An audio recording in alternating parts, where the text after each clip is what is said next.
What is the strategy? What is the interest of Trump within the Middle East? So this 20 years where the Americans were focusing on the Muslims and destroying the Muslim world, Chinese were growing this way. Who's the biggest enemy of the United States right now? China. The United States has red lines. They don't want Netanyahu. The situation for the Muslimin has been getting worse for the last 100 years. Never stopped. People make moves and they're going to always utilize you as a pawn in the chessboard. And the only thing that would stop it is us as Muslims organizing. I don't like to basically just speak about how people are going to treat us. What are we doing about it? Assalamu alaikum wa rahmatullahi wa barakatuh. Today on the i3 Pulse, we will unpack Trump's historic win and what his plans for China, Russia, and Europe really reveal about what's next for Israel and Palestine. Will he end wars or spark chaos to satisfy the Zionist lobby? Stay tuned until the end. So, Sheikh, historic win for Donald Trump. The election results are out. One of the greatest comebacks, or the greatest comeback in the history of the United States of America.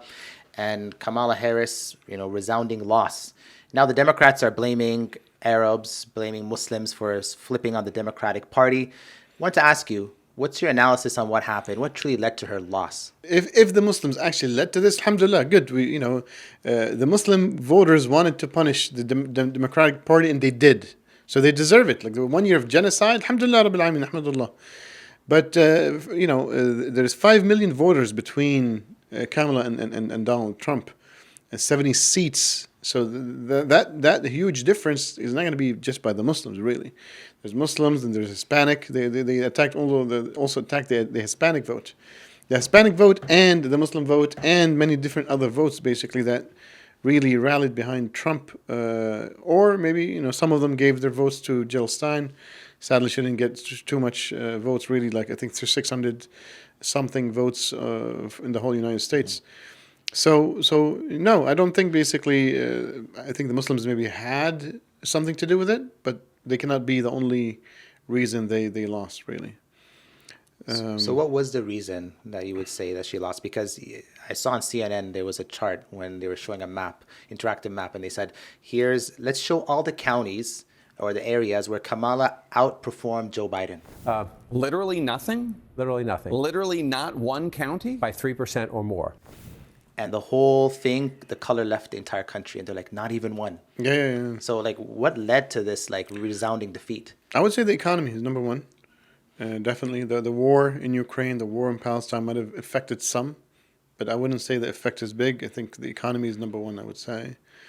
And also, the second thing would be the leftist ideology. I think lots of people basically sick and tired of it. One of the promises of Donald Trump in his website is not to allow male athletes, for example, in women's games, for example. Why did he have it there? Because it's important. I mean, these campaigns that when you spend millions and maybe sometimes hundreds of millions of dollars in your campaign, all these points are set there because the voters want to hear them.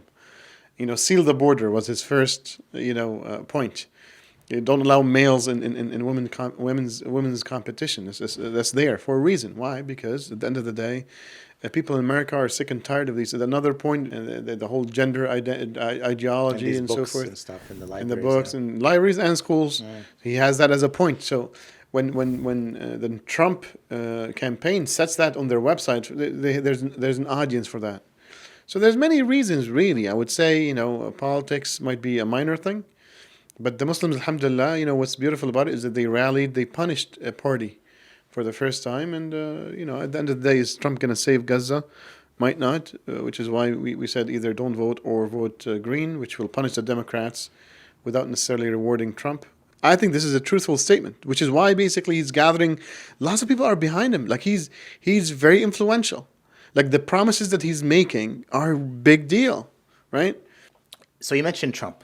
Trump in his victory speech mentioned that I'm here to stop wars. I'm here to stop all wars.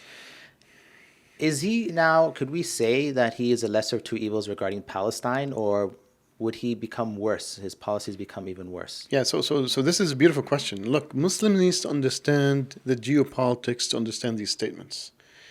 These people don't care about Gaza. They don't care about Palestine. They don't care about Muslims. When you are the head of the empire of the world, there is bigger issues for you than to care about lives in Gaza and lives. They don't think like that. There's national interest, and that's what it is at the end of the day. Maybe there's some personal interests, We've seen it basically with Netanyahu. Lots of personal interest there, within the policy of Israel and the wars that's been happening. But let's go back to Trump. What is the United States' biggest concern? What is Trump trying to do? He's trying to make America great again. I think this is true. I think this is a truthful statement, which is why basically he's gathering. Lots of people are behind him. Like he's very influential. Like the promises that he's making are a big deal, right? So what he wants to do? The reason he wants to stop the war in Ukraine is there's two philosophies in the United States about China. Who's the biggest enemy of the United States right now? China. There's no doubt about it. Everybody says it, the left and the right. But how to deal with China is the cause of difference between the establishment, not the administration, the establishment overall. The Democrats, their strategy. Establishment, you mean deep state? What are you talking about? Well, the deep state and everything surrounding it. Yeah, definitely, without doubt. The political elites in the United States. So the Democrats and their way of dealing with it, with some classical Republicans, some of them are neocons, even like Dick Cheney and the bunch. They want to go the route of isolating Russia from China. Because the biggest threat about China is this alliance between Russia and China. That's the biggest threat. Even Zbigniew Brzezinski, in one of his books, says, whoever controls Eurasia controls the world.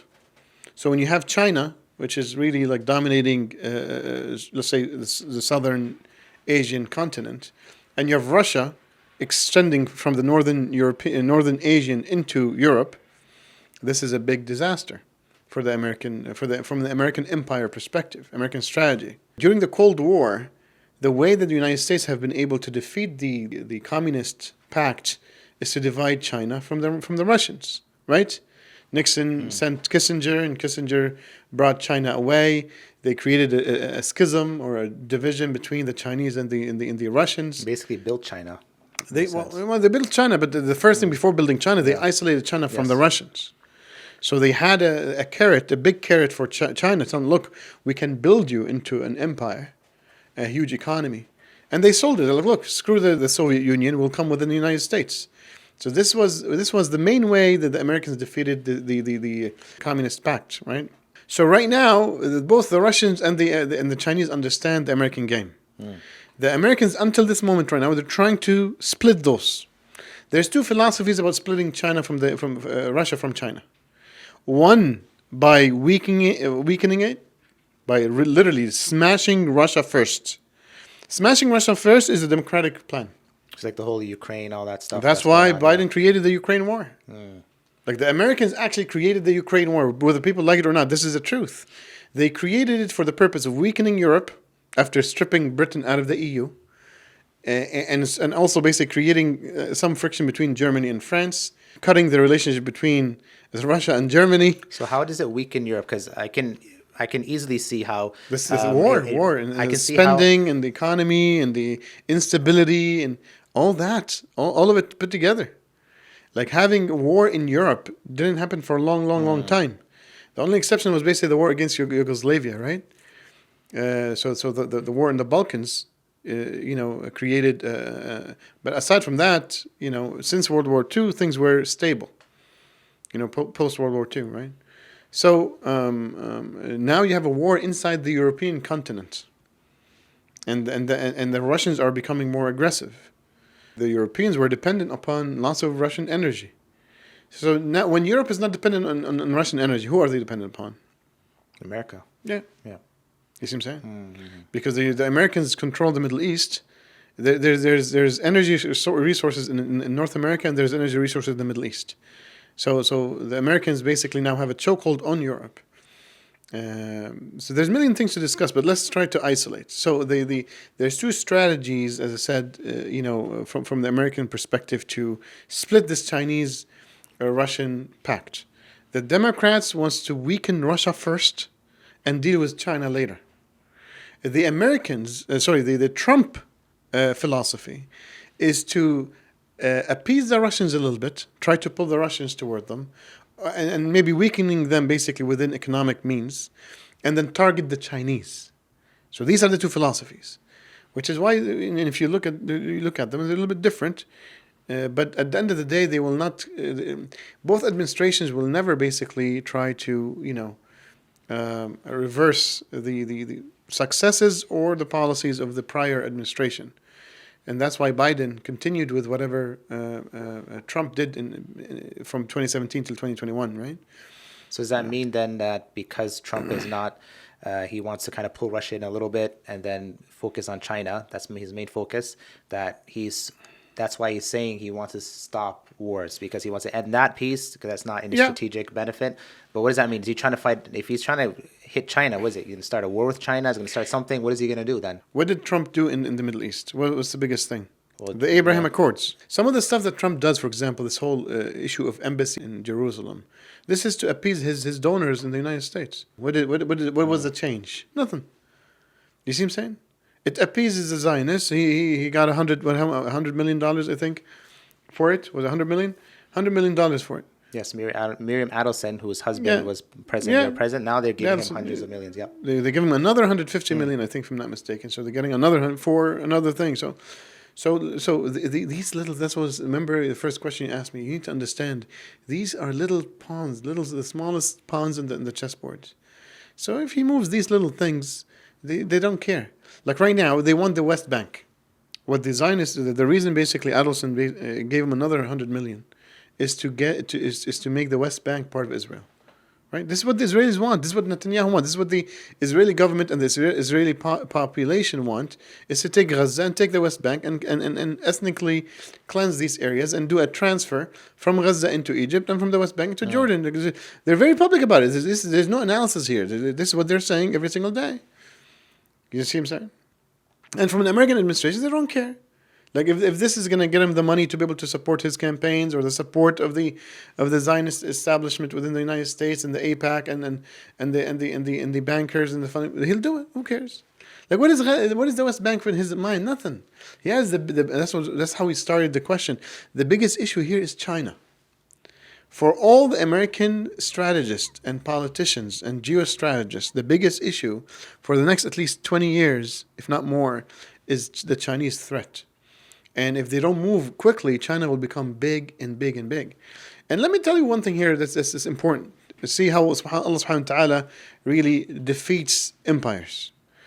In the last 20 years before the pivot into the Pacific, which happened during the Obama's time, during Hillary Clinton was the Secretary of State.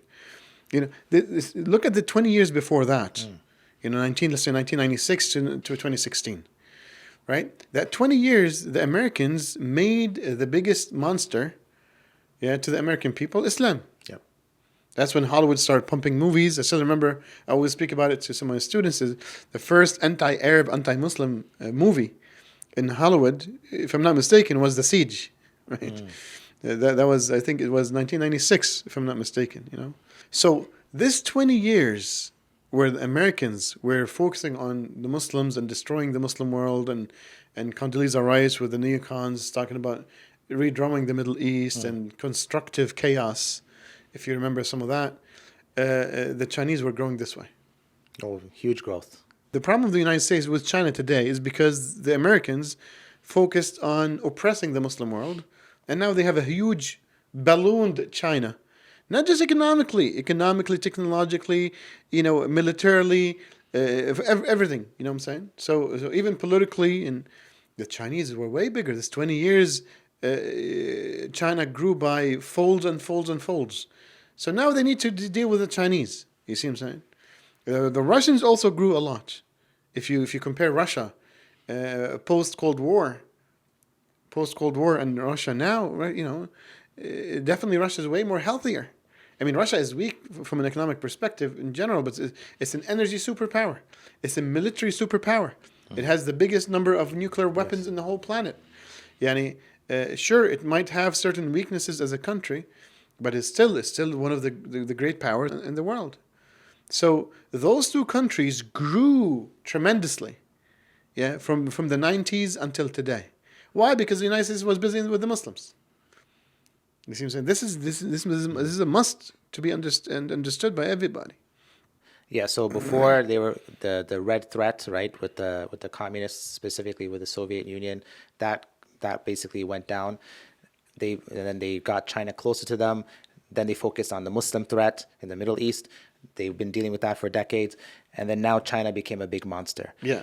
My question is, but what is Trump trying to do with China? Because the Democrats want to basically start a proxy war with Russia. Is there an issue going to be where there's going to be escalations between the U.S. and China? Like, what's the angle that Trump's going to use to hit them hard, to bring them down? The details we need to see, but at the end of the day, Trump has good relationship with Putin more than anybody else from the Democrats, right? I mean, Putin is fuming against the Democrats. They got him into this Ukrainian swamp that he can't get himself out of it. But so if Trump is truthful and he would basically stop the war, he might not. He might get, like, it is in the advantage of the United States to keep the war in Ukraine going for the next 10 years even. If perpetuating, really, it's a war of attrition. The war weakens both sides, the European side and the Russian side. Perfect. Let it continue forever. Keep funding it a little bit and let it just basically drain the Russian economy. And not just the Russian economy and the Russian society. Like, at one point, basically, the Russian society might break. People are losing their loved ones and so forth. I know the Russians have now are utilizing many other mercenary forces from across the world to not go through that. They understand the risks. The Trump is eyeing China. He did it in his first presidency. He's going to do it again. Is it what, all these tariffs and all these things? More tariffs, more blockades, more economic punishment. More aggressive, stances. So, the Trump wants to go direct with the Chinese. Will it go to a war? No, and the Chinese don't want war right now. The Chinese wants to keep. The Chinese need time. That's all what the Chinese want. Yes. The Chinese need another, let's say, 5 to 10 years. In 5 to 10 years, China will become equal to the United States in terms of power. This is my projection. Okay? Maybe more closer to 5 than 10. Whatever. The point is basically that the Chinese just need time, which is why they're gonna suck it in. They're gonna take the hits and they're gonna continue. What are they gonna continue doing? What? Continue strengthening their militaries in every aspect. So they have a. We just heard yesterday about this huge cyber attack into the telecom infrastructure in the United States, targeting hundreds of U.S. administration people and leaders and so forth. For 8 months, that operation stayed for 8 months. So the Chinese have been collecting lots of information. So you have the cyber, the cyber attacks. You have the Air Force. You have the Navy. The Navy is very important to project power abroad. And China now has two aircraft carriers. Sure, they don't. Maybe they definitely don't compare to the American aircraft carriers, especially the newest Ford class, right? But they're building them, and when China can build things way quicker than the United States. Their population, they've been building things for a long time. One of Trump's Trump's goals in his list of 20 goals is to regain America's manufacturing base. Why? Because the base was in China. Like, you're not going to get the Chinese into America. You need to train the Americans to do it. Now, the Americans have already very, very advanced workforce. So they just need to scale it. But it's going to take time. The Chinese have already the scale. That's why the Chinese just need the time. Which is why I think Trump and many of the hawks in the United States, they want to go head on now. Because every year, China is going to basically getting an edge. China has edge in AI technologies. They have edge in biotechnology. Because they don't have rules and regulation over here. They steal technologies left, right, and center. And they've been stealing technology from the United States for the last 25 to 30 years. And the United States didn't recognize it except after things were like, wow, what's happening here? And for a long time, the Chinese tried to keep their economic growth and their military growth undercover. They would publish wrong numbers until the CIA, this was maybe 10, 15 years ago, published a report saying, no, all these numbers are lies. And their military ability is way beyond what they publish, and the military expenditure is way more beyond what they publish, and so forth. You see what I'm saying? So China needs time, and there's two philosophies. And the alliance between the Russian and the Chinese is so important for both countries. If it breaks, I think both will break. Okay? If one of them, basically, because at the end of the day, it's negotiations behind closed doors. So why do they break? Let's say if the lines between them breaks. because they need each other. Russia is a energy superpower. Okay, both in gas and natural gas and oil. The Chinese don't have any of that. They need all that energy. Militarily, Russia is way more advanced than the Chinese in certain military sectors. You see what I'm saying? The Russians are still learning how to build,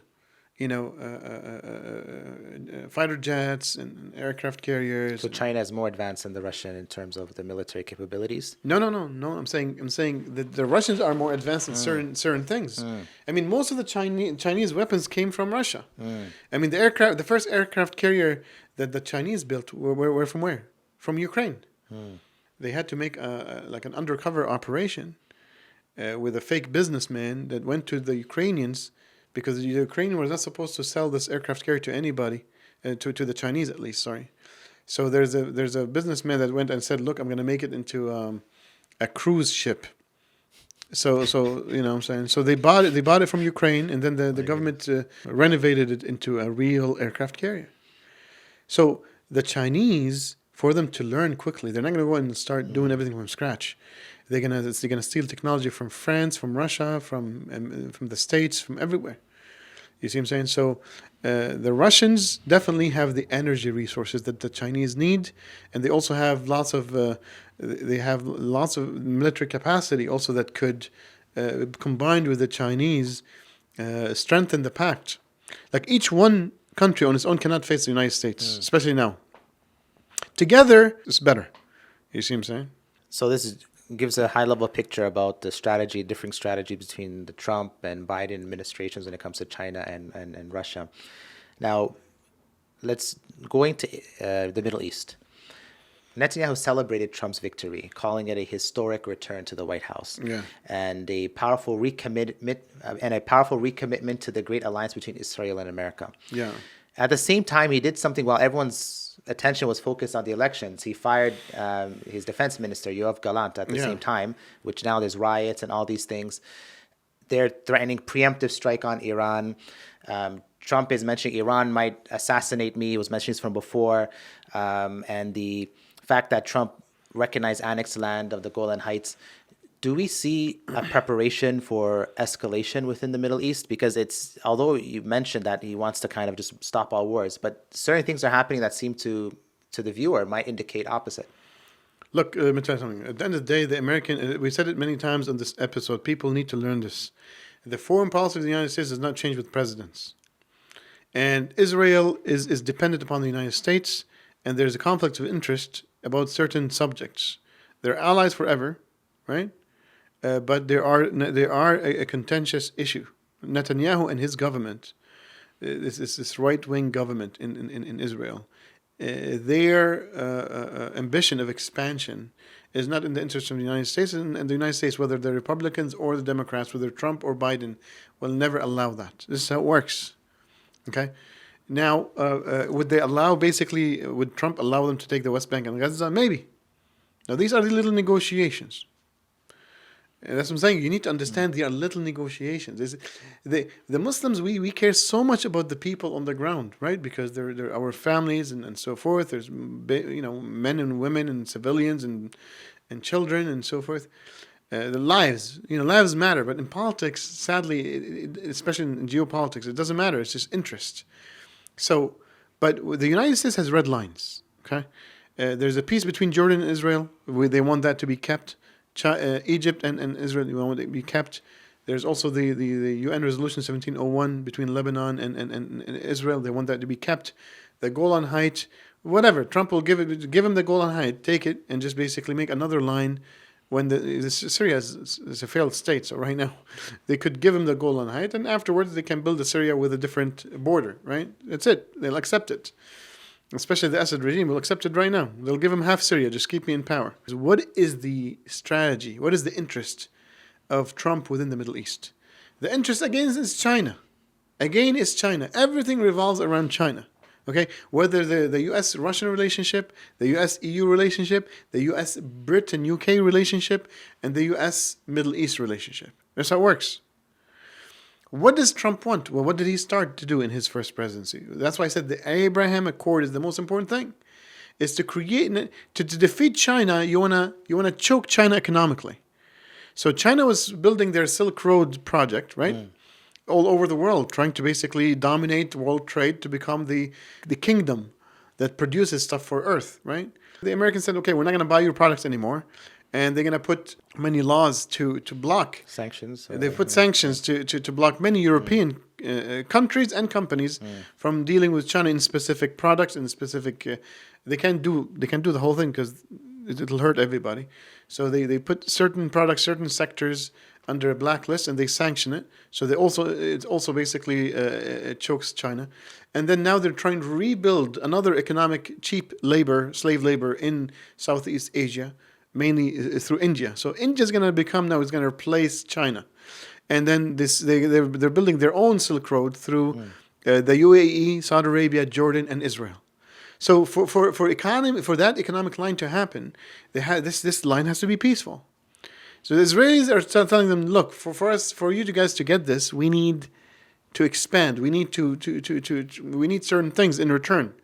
So Trump might make a negotiation, say, look, let's stop the war. We'll give you 1, 2, 3, 4, 5, and then But definitely, the United States does not want this whole administration. They don't want Netanyahu. They don't want his whole administration. This right-winged people who believe in expansion, these expansionists in Israel, they don't want them. They want Gallant.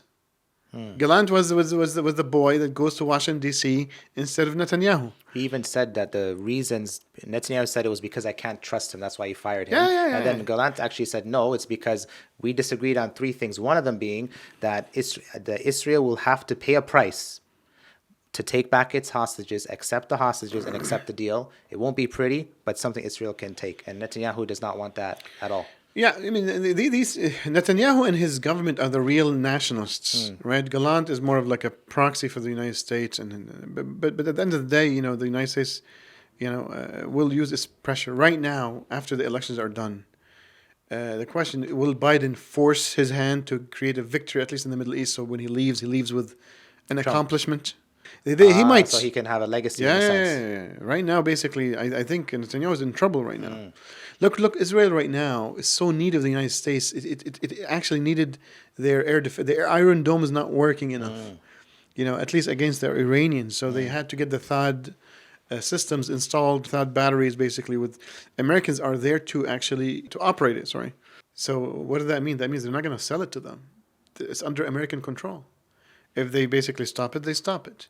So the protection of Israel is under Biden's orders, which is why basically Netanyahu, if you saw in the last few weeks, scaled down.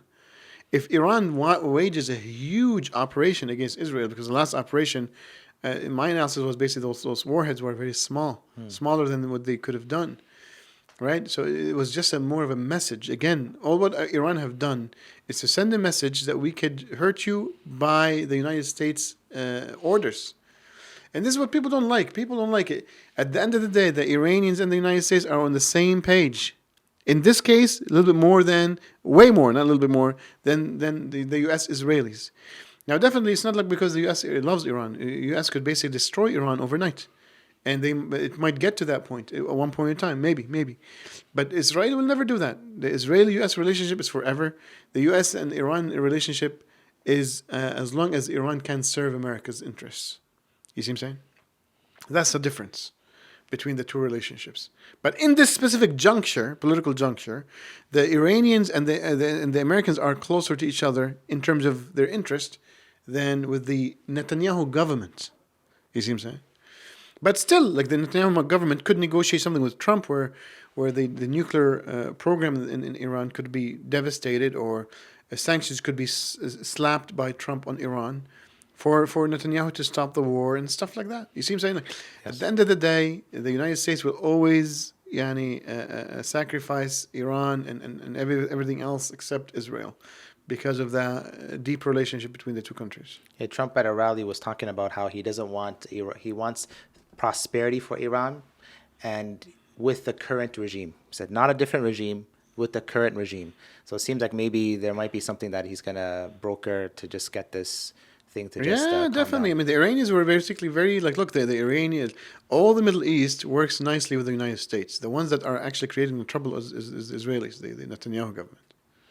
You see what I'm saying? So that's why you see lots of, some more positive words about these tyrannical proxy regimes than Israel, because Netanyahu's not listening, and they are listening very well. They're good boys.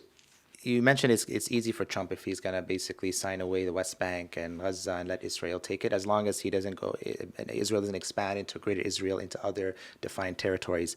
In order for that to happen, wouldn't that require the prolonging of the current war that's happening right now? Because he's talking about, I want to end the war, I want to end the war, I want to end all the killing. Does that mean that if he allows that to happen, that's just going to continue to drag on the situation further, more deaths, more people? Because they have to get rid of the Palestinians somehow, and the Palestinians don't want to move, like especially in the West Bank. A lot of them don't want to move. So how does that work? It seems like two different messages that he's giving. No, I wasn't saying he will do that. I'm just saying basically he did say that this is what the $100 million that he got from the Adelson is for. It's for the West Bank. Yes, it is. Right. I'm saying, would he do that? At the end of the day, I'm saying it's a piece of on the puzzle or on the chessboard that he can move. Do I think it's most probable? I don't think so. But the probability is there. There is some chance that this could happen. But definitely, I think is it likely? I don't think it's likely. Because it will exacerbate the situation, as you said. It's not going to be. It will.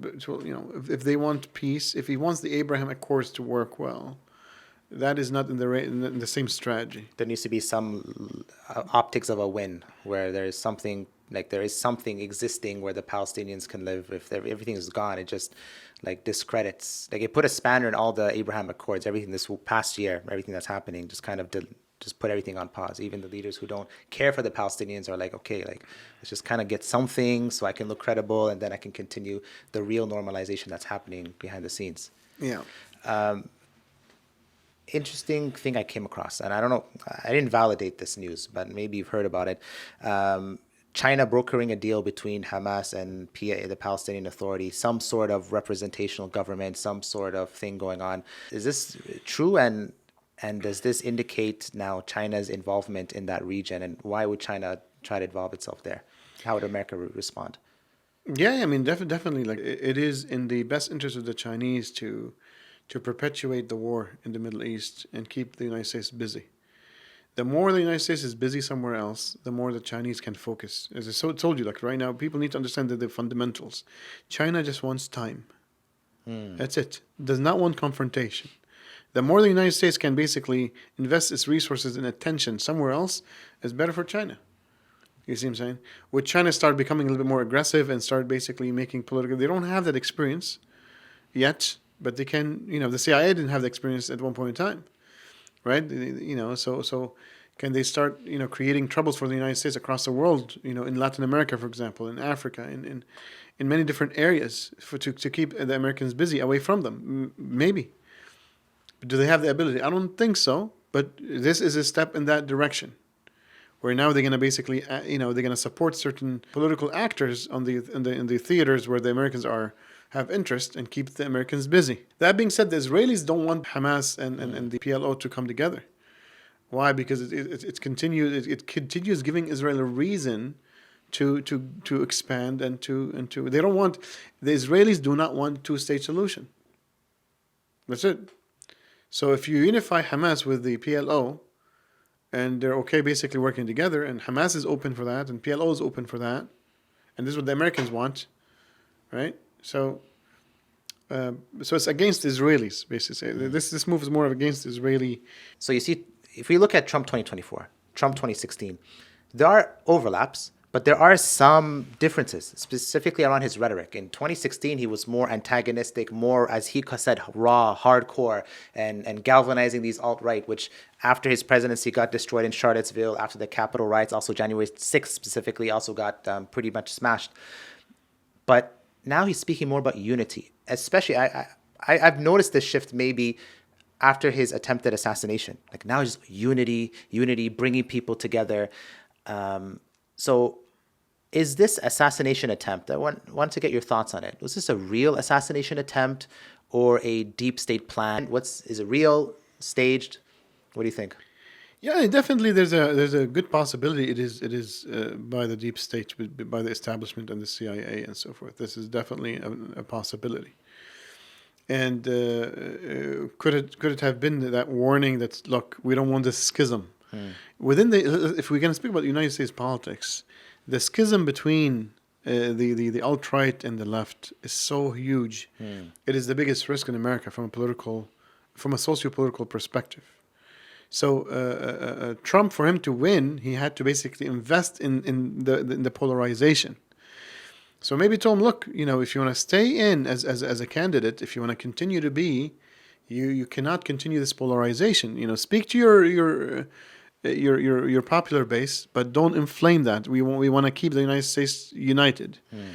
This could be. Would we ever know? We wouldn't, but we can guess that this could be.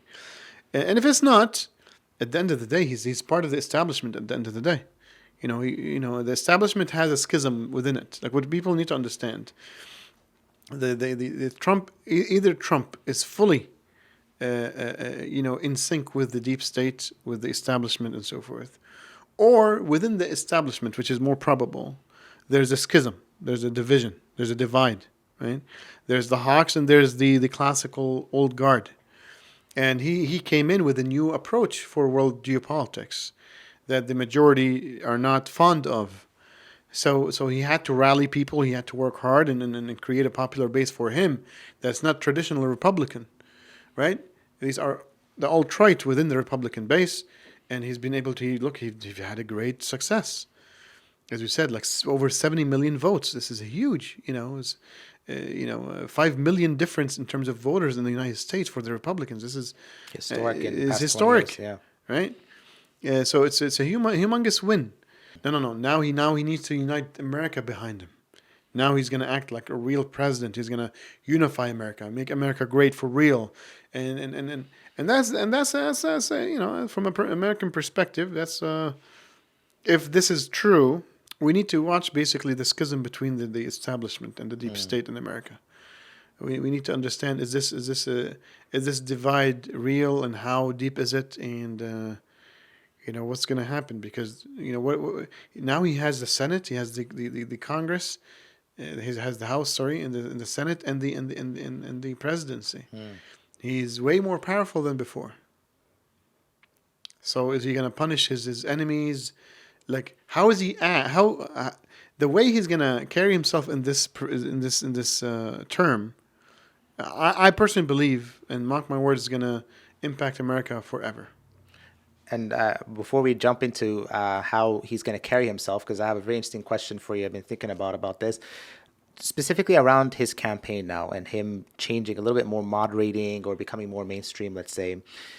If you look at his campaign transition team, it's being run by, you have Jared Kushner, his son-in-law, married to his daughter Ivanka Trump, and you have J.D. Vance, his VP, who seems to be being positioned as the successor of the MAGA movement. And Jared Kushner and J.D. Vance are very sinister figures in the sense where, for example, Jared Kushner, he said Gaza's waterfront property would be very valuable. Interesting enough, Netanyahu would stay, when Jared Kushner was in his university college days, Netanyahu would actually stay in Jared Kushner's room when he visited the Kushners, because his father was a real estate developer and a donor to Israeli causes. And then J.D. Vance was positioned by Peter Thiel, who's he is CEO of Palantir, and he's a very big Zionist. And he built this guy up from beginning, gave him a job, $15 million campaign donation, and this is the guy who's the next guy for the successor of the MAGA movement. How does this bode for the Muslims? And because these things, people look at that and be like, okay, this looks bad. Like, things may go bad for the Muslims. Things may become very pro-Zionist, even more than before. Or will Trump kind of be not as Zionist from that perspective? Actually, the situation for the Muslimin has been getting worse for the last 100 years. Never stopped. And the only thing that would stop it is us as Muslims organizing. Us as Muslims unifying. Because you can't organize if you're not unified in the goal. We do not, as a Muslim Ummah, we don't have a shared common vision, national vision. We don't have a national vision. Do we have a national vision? No. We're just ourselves. We were taught to keep religion out of the discussion, the discourse. And what unifies us as a Muslim ummah? What unifies us is Islam. If Islam is personal and secularized, then it's not going to be the glue that can create a national vision for us. And therefore, we're not going to organize. We're going to continue following our own small nationalistic, tribal interests. And I'm using tribal here basically, not from a tribe, but in terms of small collectives, right? So things will continue to be bad. It doesn't matter who comes into the administration for the Muslimin. Because people make moves and they're going to always basically utilize you as a pawn in the chessboard. The Middle East is very rich, so why would people leave you alone? We're still occupied for the last 100 years. So Muslims need to start realizing we need to stop thinking about the other. We need to speak about ourselves. What are we doing within the game of nations? What are we doing about our own destiny, right?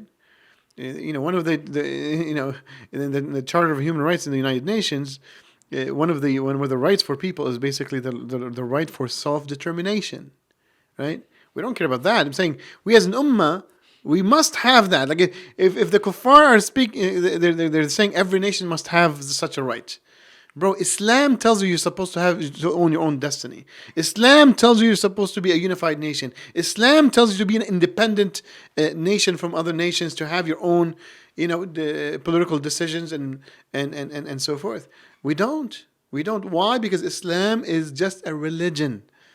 Islam doesn't give us this political ambition, doesn't give us this political unifying, shared vision for the whole ummah. We don't. You know what I'm saying? So I don't like to basically just speak about how people are going to treat us. What are we doing about it? But what's the message? Like, what message you want to leave for American Muslims and for Muslims, that what can we take away with everything that's happened that will allow us to do something useful moving forward? Muslims in the West in general need to understand that voting is not going to help you unless we unify as a community fully. If we unify as a whole community in the United States, in Canada, in the UK, then we can make an impact, whether through voting or other means, right? At the end of the day, voting, even if we're a unified front, might not even work. But our unification would help us and save us and keep us protected. This is what we need to understand. There's no problem, basically. People want to vote, but let's vote as a whole community together. So that's why what Muslims need to understand, if we lack this unification, forget about voting. Forget about everything else. Nothing is going to work. Nothing will save you. Rasul sallallahu alayhi wasallam said, لا تأكل الذئب إلا الشاة القاصية. Meaning the wolf will not eat except the straying lamb. We're all straying from each other. Instead of us being like, look, even the lambs, which are so defenseless, will be protected when they're together from the wolf. So we are defenseless, but we're all of us are straying. Nobody's together. All of us are just basically a bunch of lambs straying everywhere else. That's why we're being eaten by all the wolves of the world. So there's liberal Muslims, secular Muslims that are trying to always propagate that if we vote, we can make an impact. No, this is the biggest lie. If we become a pact, if we're unified and then vote, sure, we can make an impact. That's why I said, look, if you believe in voting, let's vote. Let's vote. There's no problem. There's a shari'i ruling. There's a rukhsah for this. But it's not going to happen. This rukhsah only applies if we become a unified front. So that's why I put that aside. Put the voting aside. Understand that voting will never help you unless you become a unified front, a unified community. But nobody wants to work on that. Why? Because the secular Muslims just wants to be individual citizens within the Western democratic context. They don't believe in a unification. You see what I'm saying? Their relationship between each other is just a relationship of color and ethnicity and background. Yeah? You see what I'm saying? So if the Muslim Ummah is not going to recognize that we must be calling for the unification of our communities. There's many scholars saying, oh, unification can't happen. Bro, just once you unify the Muslims in your country. Many people say, I'm an American Muslim. To be honest, I'm a Muslim only. Doesn't matter where I was born or whatever it is. Bro, if you're so proud of your American Muslim, well, unify the Muslims in America. But that's why we have really people who are so politically unaware about the world and sadly don't understand the Islamic message that we're supposed to be a unified ummah. The 2 billion are supposed to be unified, one brotherhood, one nation that's unique and special for mankind. We are the ones who basically have the real project to make earth a better place, a peaceful place, a place of justice, a place of prosperity, a place of development, a place of human, happiness here before we get to Jannah. We're supposed to make earth as closely as Jannah as possible. Jazakumullah khairan, Sheikh. This really speaks to a lot of things, right? Like, we need to be unified, but we need to be people with critical thinking, understanding reality. And that's the whole point of the I3 Pulse, is raising a leadership of our communities and of our ummah that understands how the world works, so that we're not being just manipulated against one another and repeating the same mistakes over the past centuries, and then we just move nowhere. We don't progress forward while others are making their plans, plotting and planning day in and day out. So Sheikh, it's always a pleasure to sit with you, learn from your expertise, and discuss these important questions that are really at the hearts and forefronts of the minds of our community and our ummah. Take care. I have a message for all of you, the 90% of you who just casually sit back and watch our channel and don't subscribe. Subscribe, keep up to date with what's happening, because this is really critical, important topics and stuff we're speaking about. Like the video, comment, share, add to the discussion, to discourse, to further uplift the ummah in times of difficulty, so that we can build that leadership, we can move forward, and we can really make some change. So Jazakumullah khairan. We'll see you all on the next episode of the I3 Pulse. Assalamu alaikum wa rahmatullahi wa barakatuh.